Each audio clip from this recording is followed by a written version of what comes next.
All right, guys, so today we're actually sitting with Bryan Salamone. You might not know him by his face, but if you've happened to see a chrome green Lamborghini drive past you, this is definitely who is driving it, unless you know anybody else that has one. No. Right. So, so we're kind of tying, we're kind of getting off the path today. This isn't going to be related to mortgages or what I do, so to speak. But I met Bryan maybe 5 or 6 years ago when I used to cut hair. He walked into the barbershop. He was probably the only person that had ever walked in there wearing a watch like his and a pink tie. This might actually be the same outfit from that day we met. And I sat him down in a chair and I asked him what he did. And here we are 6 years later. So Bryan's a divorce attorney. Yes, I am. But not just a divorce attorney. You own the firm. Yes. Correct? So when did you open the firm? 24 years ago. Wow. And it was in my house. It was basically me, a typewriter, and a secretary. So you started big. Yeah, on my credit cards. Right. Okay. So we'll reverse over that because that's honestly where I'd like to start because a lot of people, including myself when I first met you, and everyone else in the barbershop, assumed that this had to have been something that was either handed down to you or a family business or this isn't you don't just come out of nowhere and have Lamborghinis and travel the world and do everything you want. It's usually something. But you told me today that that's absolutely my first job was. I was an IHOP cook. I still know all the codes in the International House of Pancakes. Do you ever go just to... Yeah, and when I go and you tell them, I was a cook here, and they're not that impressed. They just want to take your order and move on. Instead of saying, hey, well, what do you do? How'd you get there? I'm going to follow. Trust me. I've been to a lot of IHOPs. Do you order by code? I would order by code. They don't even have a code anymore. So a code would have been 93 OE, wrecked, and sunny. That's 9 eggs in 3 plates over easy. Wrecked is scrambled and sunny side out. Wow. 93 OE, wrecked, and sunny. Be that. See, so I was lucky enough to skip over the fast food industry. I worked at McDonald's for 2 days. And then when I got my paycheck, it was only for 1 day. And I made a big deal about it because it was $19 and I needed that money for lunch. And they told me that I should clock in because that's what I was supposed to do. So I quit. Yeah. That's when I worked at the barbershop. But right now, as a divorce lawyer, I get to listen to, say, at least 1,000 people a year. And I ask them what they do, how much they make. I look at their savings.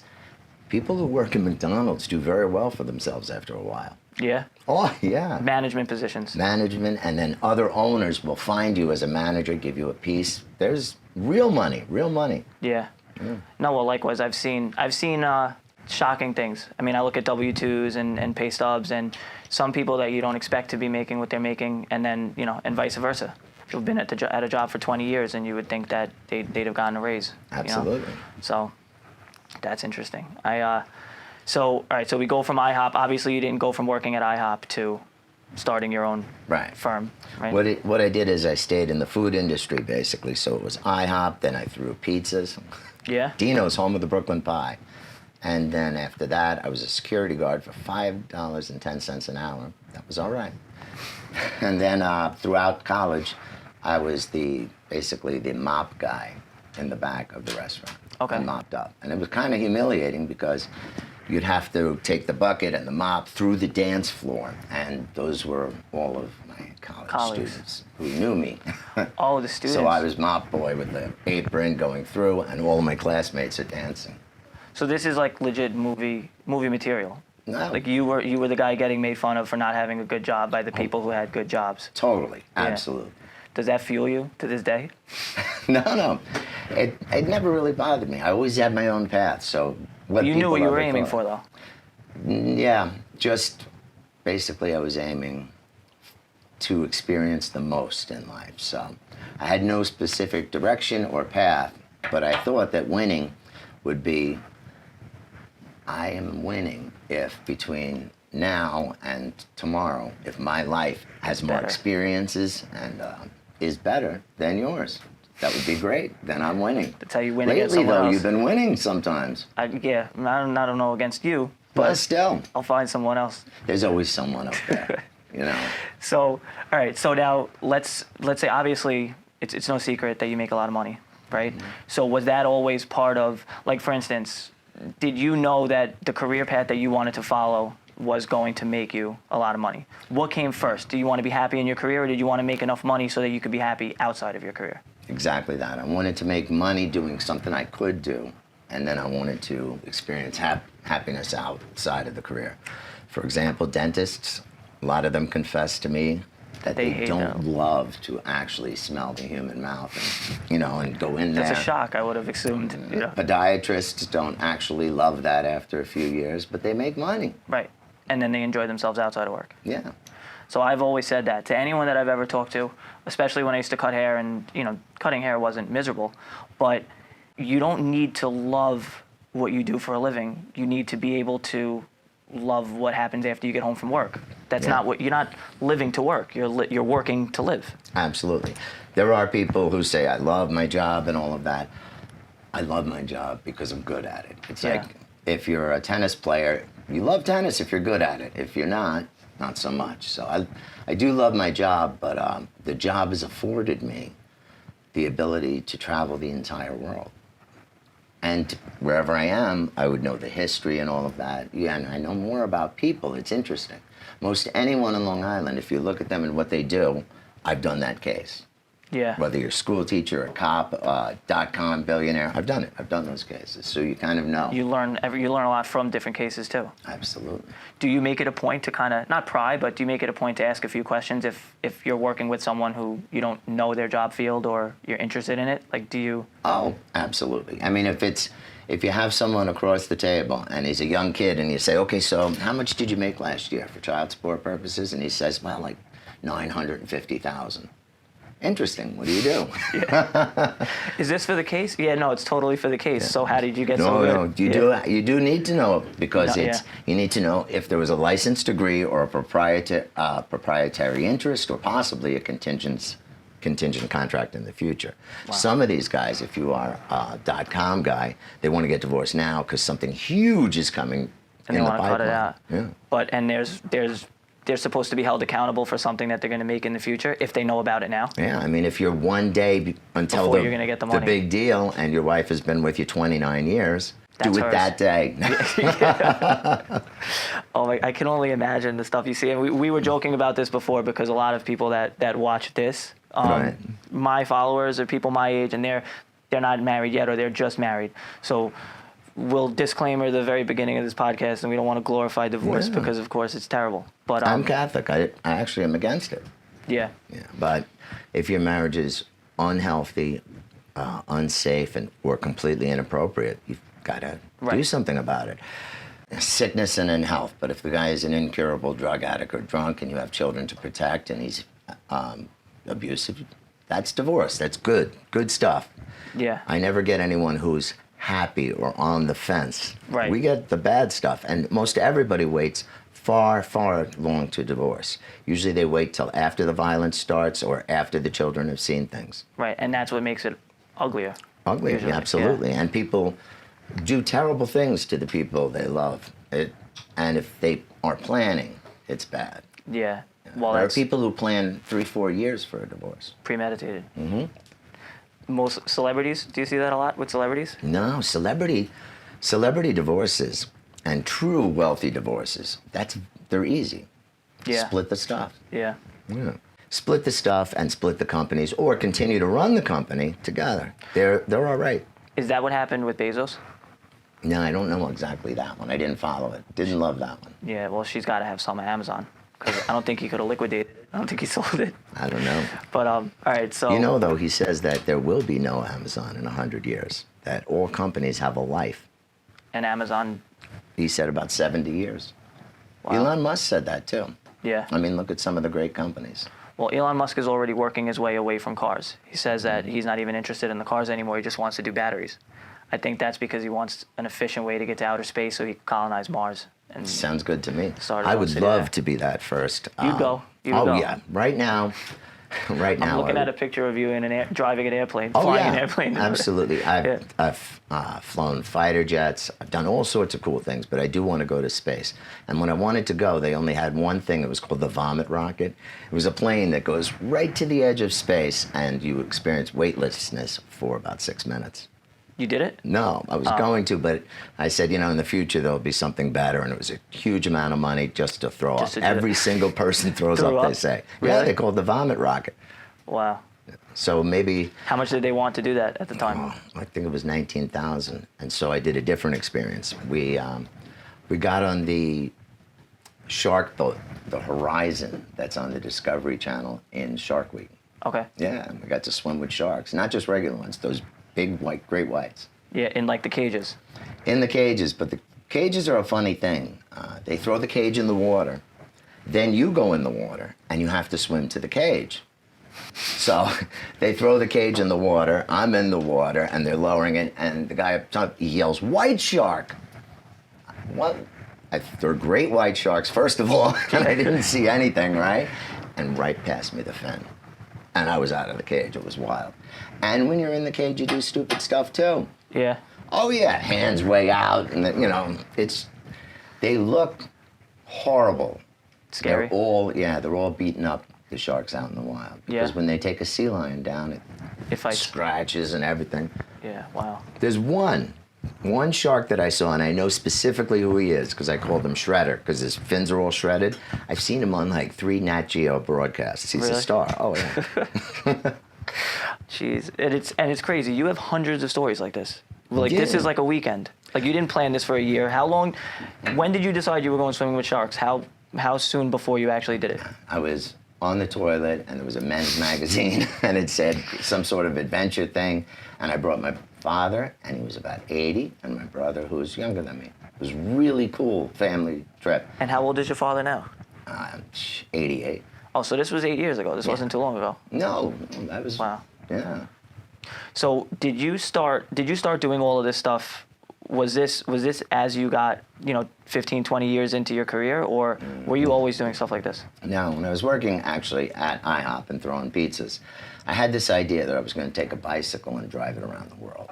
And it sounded pretty crazy, but my friends were into it, all 3 of us. And that's what you had enough money for at the time. Well, it was $2,800, and I did it with the American Youth Hostels. We landed in Switzerland, went all down Italy, all that, took ferry to what used to be called Yugoslavia, to Dubrovnik, which is where the Game of Thrones is filmed.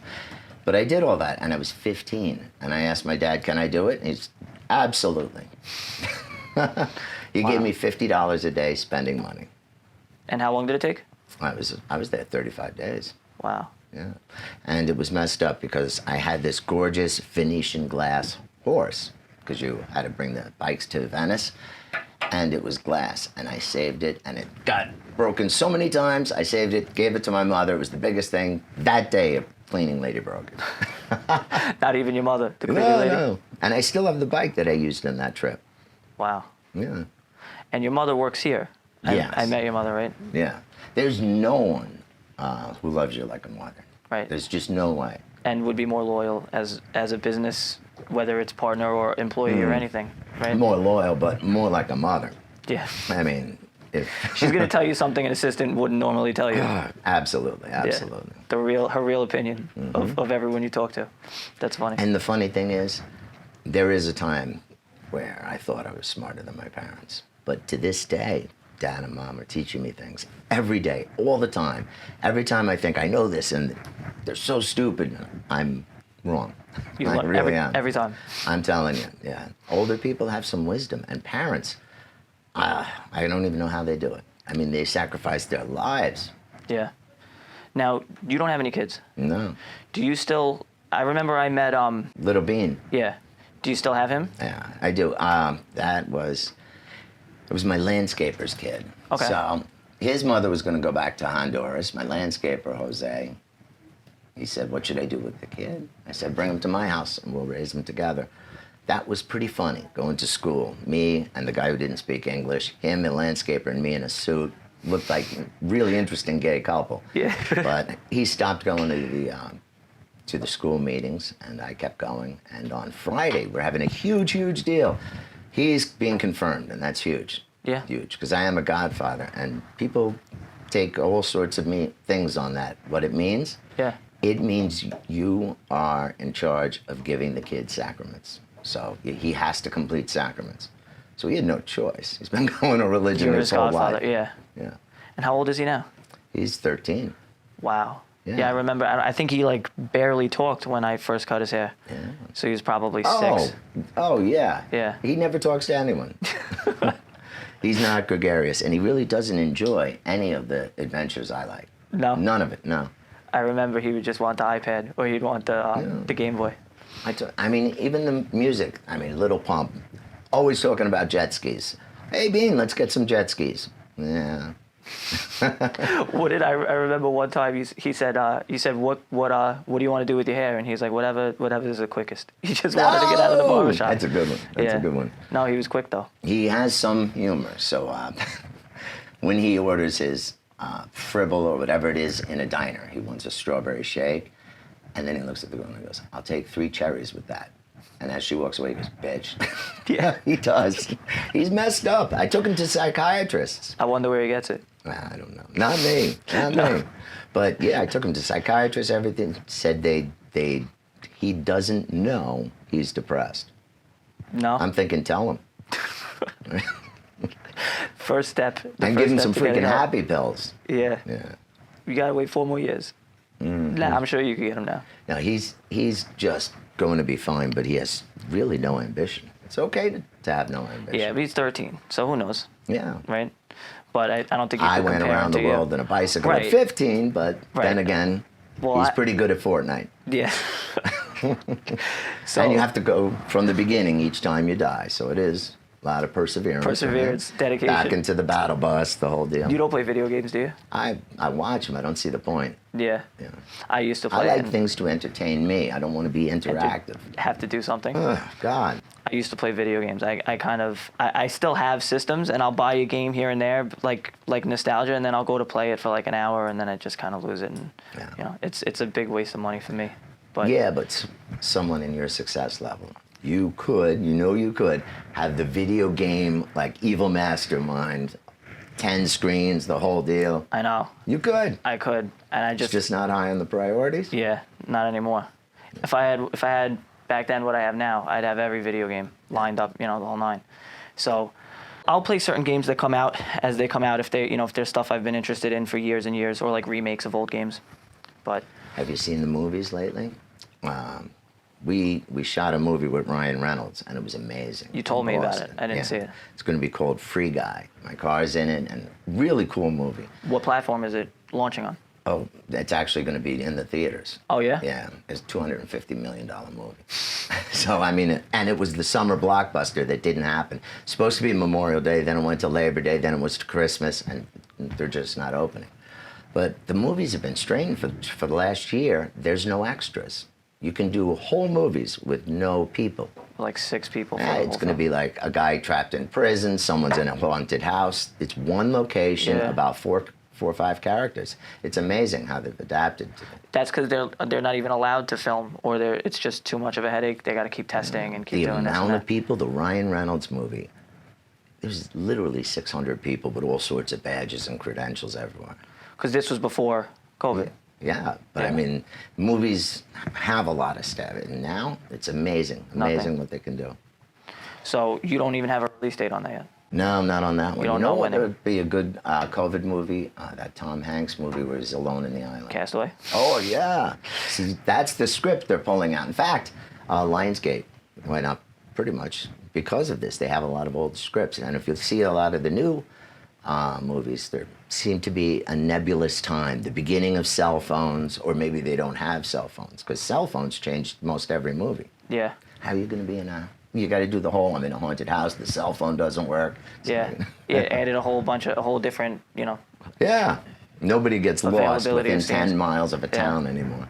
Right. And the cell phones never work when you are lost. The reception's no good. And the car doesn't turn on unless you take the visor, and that's where the keys come. That's a California thing. Yeah. Yeah. Nobody puts their keys on the visor. My parents just left them in the ignition. But, all right, so 15 years old, you finished riding your bike across the world, right? Mm-hmm. So how did you transition, or I should say, you graduated high school, obviously you went to college. Yeah. I actually didn't want to go to college. I was driving an Oldsmobile 442, dating a girl named Maria, who was a shallow man's dream. So had the girl, I had the car, I wanted to do the I will be a banquet waiter for a year or two before college. I just didn't want to go. My dad, who was a prize fighter from the 50s, has a high school, like a GED. He wrote the damn essay, sent it to the college, and wakes me up. Get up, you're going to college today. That's how you got in? Yeah, Marist College, upstate. I've heard of Marist. Yeah, so that was not my writing. The whole the whole essay on why I wanted to be there. Why you wanted to go to college? Yeah. So, all right, so how long did you go to Marist for? For 1 year. I met a different girl named Maria, and that was awesome. And I really, at that point, I didn't see a future at Marist. I didn't see a lot of people doing much of anything. They were saying a lot were going to their parents' businesses and stuff. So I asked them if I was going to do multimedia, communications, something in that, where to go, and it was Boston University, so I transferred there. Okay. And there was a difference of $30,000 between the two schools. Tuitions. Dad flipped, totally flipped, yeah. Who was paying for it? He was paying only for 4 years of college, and now it got dramatically expensive. Because now it was 4 years, cost 1 year. 1 year cost 4 years of college. Yeah, that's right. Wow. Yeah. But he sucked it up, and he did drive a Pinto. He drove a Maverick, Ford Maverick. He never had anything fancy in his life, never had a $500 watch, didn't know what jewelry really was, and really sucked it up for everyone. And me, my brother, and sister did the college thing. I got a doctorate degree eventually, and they have masters. So what do you, I didn't even know you had a brother and sister. We just never talked about it. Yeah. What do they do? My sister's doing one of those things where she's on the stock exchange. Okay. It's basically one of those jobs where she's one of the only women, and Wow. she's raking it in, and my brother is a rocket scientist. Wow. Government programs, the whole deal. So, He has a patent on a switch in a bomb. yeah? Yeah. So pretty decent turnout for the three Yeah, kids. for them. Yeah. And mom works for me, so she can't complain. We're Yeah. good to her. Wow, that's awesome. So let's get to where you really, like, when did you decide, or how did you decide law school for divorce law? It was Dad again. I got out of college, and I wanted to just sit around the house, and I had a Cadillac at that time, and a And he different wrote girl you- named Maria. He wrote you an internship letter No, for a job that you didn't want? He just harassed me, and he said, Josh Gleiber next door, he's going to law school. What are you doing with your life? I said, I'm going to law school, Dad. And then, yeah, so I just took the LSATs. That would be the test to go in. Yeah. And it was messed up. I got almost a perfect score, but I did it. I answered question 1 on the line for question 2. Everything was one question off. So you failed miserably. And it was on funny paper. because if you looked at one question out, perfect score. And part of a test is reading the directions. So it was just real bad. And I almost packed it in because if you do it again, I'll get a perfect score, do the whole thing. They average them. Really? Yeah. And literally people were saying, because of that foolish thing of answering the different lines and the little bubbles wrong, You were shot. just find another career. Wow. Because I mean, if you needed a 75 but you got a 73, you could get a 78 and they would average it. Would you you got a 10? No, it was, Or, because nothing every question was I wrong. answered in the wrong. So they just some of didn't them might have line been up. right, but 90% of them were wrong. I don't think anyone, yeah. Yeah. Jeez. So I studied for about a year.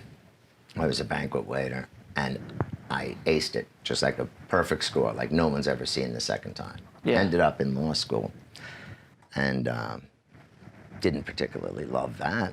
It's horrible. There was a movie about it called The Paper Chase in the 70s. It's horrible, yeah. They try to intimidate you, scare you. Boot camp for professionals? Oh, totally. Yeah. Internships were brutal, and first job made $23,000 a year. No As health an- benefits. As like entry-level attorney? Yeah. And it was all the time. It was 12, 14 hours a day, weekend at least one day. Yeah. Yeah. And you weren't getting paid extra for staying at the office. It wasn't, That was a problem. It was in a firm that does medical malpractice defense. Okay. So unless you were going to bring in a hospital or an insurance carrier, you're never going to be partnered. They literally said, don't work past 5. Why are you always here? Yeah. So at that point, I knew that the salary increments would be so low. I would be not that low. I'd be making, say, a Suffolk cop's salary, Right. which is good, but Eventually. not doing that paperwork all Right. day, every day. Yeah. You'd rather do what a Suffolk cop does, which is... It was my birthday then, so I quit. Yeah. Yeah, ended up, so I went to the beach. There was a nude beach in Long Island. I've heard Yeah. stories. It's Met gone a now, girl right? named Lori, and that day, bought a typewriter and started my law firm in my house. So it wasn't divorce right off the bat. Oh, no, totally. At that time, everyone said, stay away from divorce. The only thing is that family law and divorce, never go there. My first case was a divorce case, and I hated it. I hated it. Yeah? Every part of it, I hated it. Was there a lot of money involved? No, I was an average person.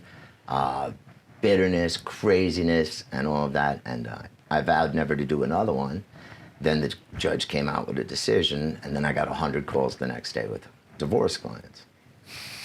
And that's it. That's how it started. That's how it started, yeah. So you had to expand rapidly. Like, were you Yeah. you were like way too small when you first started to take those calls? Yeah, then this was before Windows 98. Jeez. So the programs was like professional write on the computers. There was really no such thing as a central server and stuff. We would kind of just run lines to another room. I had 2 cops as interns. They were going to law school, and they would come in from 11 to 3 at night. Oh wow! Oh, Yeah. because they're in they're And in my law school. wife at that point didn't speak English, so not making so much money there. She was a housewife. You were married, Yeah. and your wife didn't speak English. No. Spanish? Yeah. Do you speak Spanish? No. No. So one of my New Year's resolutions every year is don't marry someone who doesn't speak English. It was very tough. And you keep renewing that resolution because Yeah. you have to. You know, it was horrible. She comes home and she didn't even know light switches were on the wall. She literally comes from a place that has no lights. It was. I was gonna say, do I ask how you guys Tungurahua, met? Ecuador. Yeah. I met her in a nightclub, and I took her out for one day, and I told her as she was leaving, you know, if you ever come back to the United States, I'll be your boyfriend. You know, give me a call. And then she started calling from Ecuador and saying she was coming back. And I said, okay, call me when you get back. She did. And she was in the airport, like, pick me up. Wow. Yeah. That was. How old were you when you got married? Well, 20, no, about 30. 30. Okay. And now you're not. This isn't because now you're with your girlfriend. Now is Someone else. Davina. But, Or yeah. You call her concubine, or everyone calls her concubine. So you have to clear that up so that. Oh, God, yeah. Concubine. We were in China, and we were trying to get married, right? There's a forbidden city. Apparently, we were forbidden to marry there, but we ended up marrying somewhere. It was not a real wedding. It was more of a vow type thing, and there were crazy vows, and we were with some pretty crazy people, and Davina said, no. Do you take this man? She said, no. And she said, because everyone knows the king, and we had just heard a lecture, the king in China or the ruler of China, his wife has no power. It was always the concubine. It was always the mistress that had the power. So Really? she said she wanted to remain a mistress or a concubine. And that nickname stuck. That's hilarious. Do you remember any of the vows? No, I don't. Yeah, but I'm sure there's a video of that somewhere. And we were with the most eclectic group ever. It was literally 2 billionaires and 3 porn stars. And us trying to get some sort of ceremony going on. That's hilarious. So, In China. we're not married. I would never get married again. There's no benefit to it. There's for no either reason. party, I don't think. Yeah. Well, I mean, who to know better? Yeah. I would think. If But it's a religious reason, Yeah. go ahead. Other than that, though.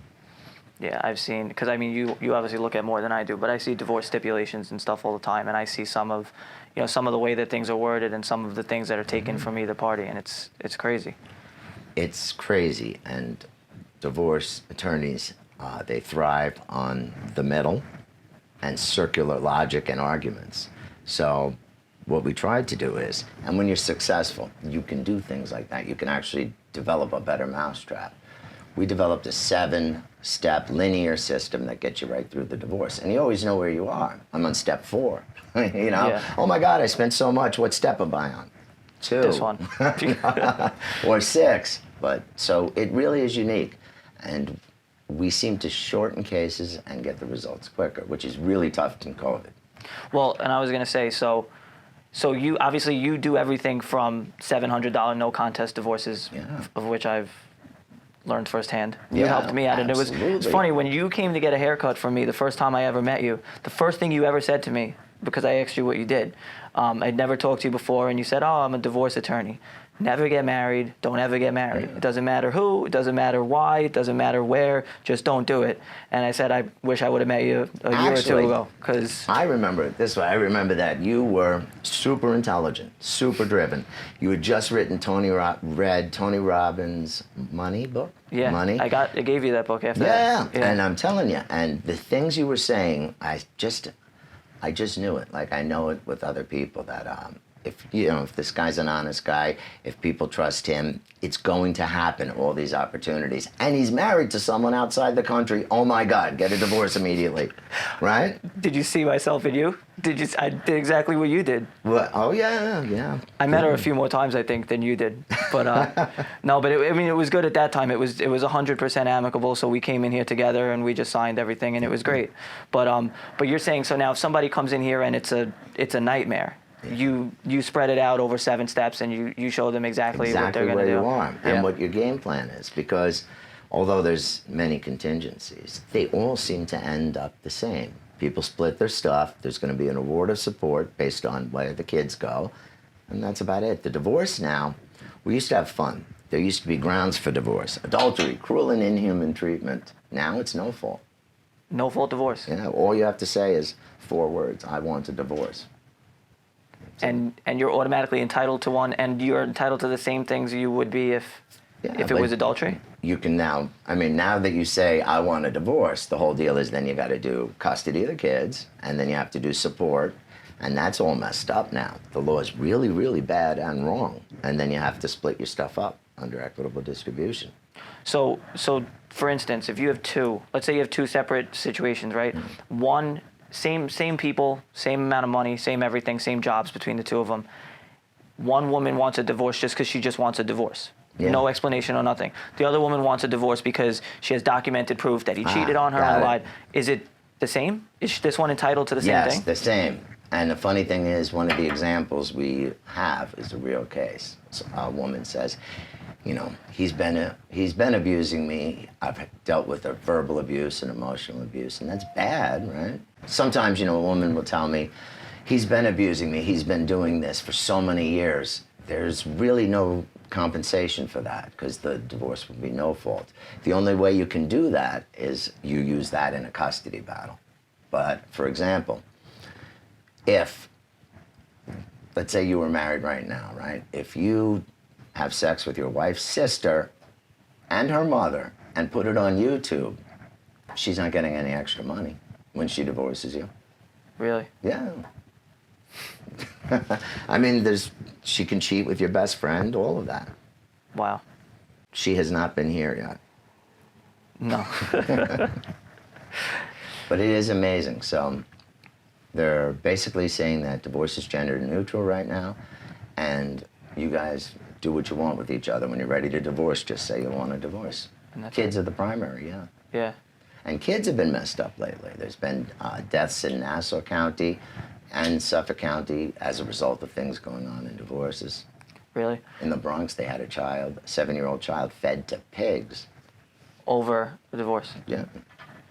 See, my parents got divorced when me and my sister were like 9 and 10. And we actually went to my parents and were like, this shit is ridiculous. You guys need to divorce. Like, they were together for us. And we were like, this is enough. Like, we'd much rather go to 2 different houses once a week and not have to hear you guys screaming all the time. And now that they've been divorced, they're like best friends. Yeah. Most people who are staying together for the kids don't realize that sometimes the kids don't need to stay for them to stay together. And it's not the best thing for the kids to stay together. If you're going to be arguing all the time and, and disagreeing on every single thing. Yeah, and even kids, like, for example, you do the right thing, try to do the right thing. Sometimes they just don't appreciate it or wanted something else. I took Bean camping. It was a horror to him. He hated it. Like the worst nightmare. Yeah. Why would anybody live in the woods? No, it's not fun. I said the same thing. I said I don't work as hard as I do to go without Wi-Fi. Wi-Fi is what I pay for. You know where you get the best Wi-Fi? It's an amazing thing. Kenya. Really? You're out in the Masai Mara. Plains forever. Boom, cell phone, 5 bars, ready to go. Why? What are they doing out there? No. And everybody just knows that in Africa they have the best cell phone reception, yet in lower Manhattan, Can't get anything. you're trying to actually go like this with the phone. Yeah. Wow. Here too, you get bad reception here, right? Because I used to work down the block. Absolutely, Yeah, terrible. terrible reception. But the Kenya story, so we had a tent in Kenya. Okay. It was the most well-constructed tent. It literally had indoor plumbing. And heated beds, yeah. That's not camping. Yeah, we had actually 2 guys outside, and they looked like Nigerian warlords with giant guns, and they were there all night because of the hippos. Yeah. Hippos come and kill people, apparently. And when did you go to Kenya? That one I don't remember. That was probably 2010. So, I guess the one thing that I could pull out of this and kind of show to the people watching this that are in my position or trying to be in my position to get to your position, right? We've already established the fact that this wasn't handed to you, right? Mm-hmm. So you went through all the steps that you needed to go through to get to where you want, and looks like you've literally done. You don't have anything that you could say you want to do that you haven't done, or that you're not going. Space travel. This is a very small list. That's it. Right? So that's something to be proud of, right? So when this was something I wanted to ask you, right? If you look at your Instagram, or if you look at some of the stuff you've done, or you just listen to this podcast in general, right?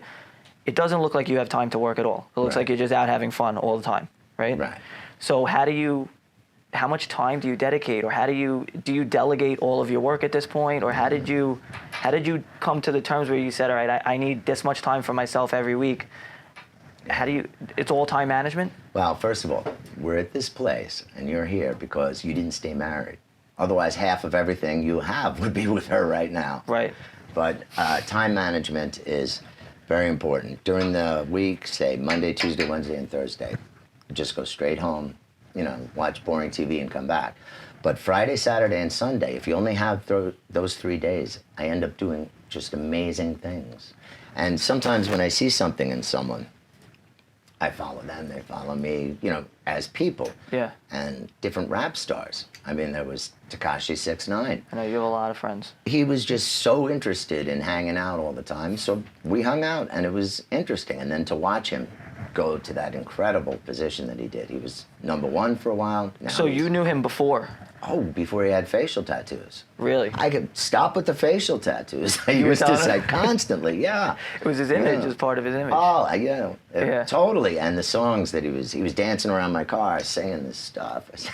I remember. I told him he would be a better video editor but now I actually love his stuff. Love it. Yeah. Well, I remember you were in a 50 Cent music video. You've probably been in countless music videos at this point. Yeah, and they just happen. And if you're an honest person and you're nice and opportunities just happen. 50 Cent video was fun because his manager comes up to me, and I was in Atlantic City, and he says, my boss, 50 Cent, wants you to do the titular video, the title video for the Power series, and it's going to be tomorrow at 2 a.m. in Lower Manhattan, South Street Seaport. You need to bring all your jewelry and your car. So Concubine said, that's how white people get killed. I was going to say, bring your bank routing information too. And, right? Yeah, so she didn't want to go. And then I heard he was a total dick, don't approach him and all of that. The SUVs come, black SUVs, and I'm like, okay, so this is where I die. Yeah. Comes out, gives me a huge hug. We had fun that night. It was great. We did about 5 or 6 videos. Yeah, that sounds like a lot of fun. So that just presented itself. Do you think like the groups that you're in and the cars that you drive, that definitely helps, that grabs a lot of people's attention? It does, but it's a lot of negative attention. For some reason, cars seem to be an indicative of a person's wealth or status. So someone in a $700,000 car, they automatically not automatically, a good yet person. There are professionals, a regular doctor, lawyer, dentist, whatever it is, could have that car with one less kid. Right. Right. Or they could even have the car in general, they just don't. Or stop listening to what your wife wants with the mini mansion. Get yourself a $700,000 car. I put a dinosaur on my front lawn just to show I could. I remember when you did that. You sat in my chair. I remember I was like, just got off the phone. I was like dealing with some other shit. And you're like, yeah, I put a dinosaur on my lawn. And I'm like, wait, 10 minutes ago, did you say you put a dinosaur on your lawn? Show me the picture. That's exactly how you say to the world, you know, I'm doing no whatever I fucks want to do. given. Yeah. Totally. I'm just doing whatever I want. Try. Any man, I dare him. Ask the woman, can we put a dinosaur on the front lawn? See what happens. Well, the best that I hear all the time that I just agree with people is, you know, I agree just to not have to bring anything up. But that whole happy wife, happy life. Happy wife, happy life. And I'm like, yeah, I guess if that's what works. It's what really works. What's really true is whoever's the most miserable person in the relationship is going to bring everything down. If that just happens. Yeah. Yeah. And the way people treat each other, when there's fondness, when there were grounds for divorce, the judge used to say, that's not cruel treatment. If they are married more than 20 years, show me an axe in their head. Anything else was not cruel in treatment. Really? Yeah, because after 20 years, you've called your spouse every name in the book, possibly had pushed her or something, but there was one judge who said there's literally nothing you could do that would be considered cruel treatment after 20 years. But in the first week, if you just, say one word, it divorces. Yeah. Because there was a difference. Yeah. See, and as much as, you have this view towards divorce not just because, but, your line of work, but you have, from the outside looking in, and, behind closed doors, everyone's always got whatever going on, but you and Concubine are visually the happiest people I've ever seen. Yeah. You guys do everything together. You travel together, you drive together. She has the limo, she has the Lambo truck. Yeah. Yeah, right? So whenever she would drop you off, if she had to go do something, she'd drop you off, we'd see the truck, we'd be like, oh, that's Conk today, or oh, no, that's Bryan today.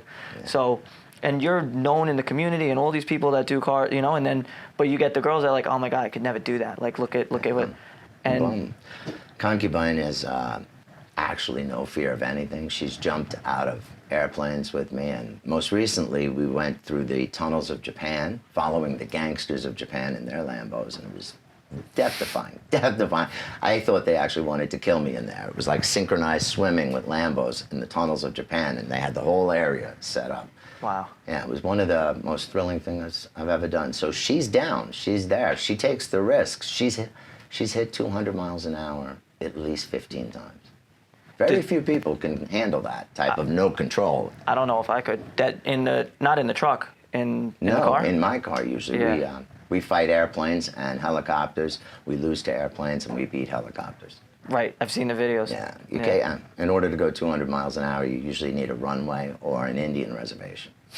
Because for the right amount of money, they'll let you have the road. Listen, I could keep you all day. I know you got phone calls to make. We're going to let Bryan go, but it was awesome having you, and thank you so much for taking the time. And you know what? It's really good to see you. You too, Bryan. Really good. Thanks. Thank you.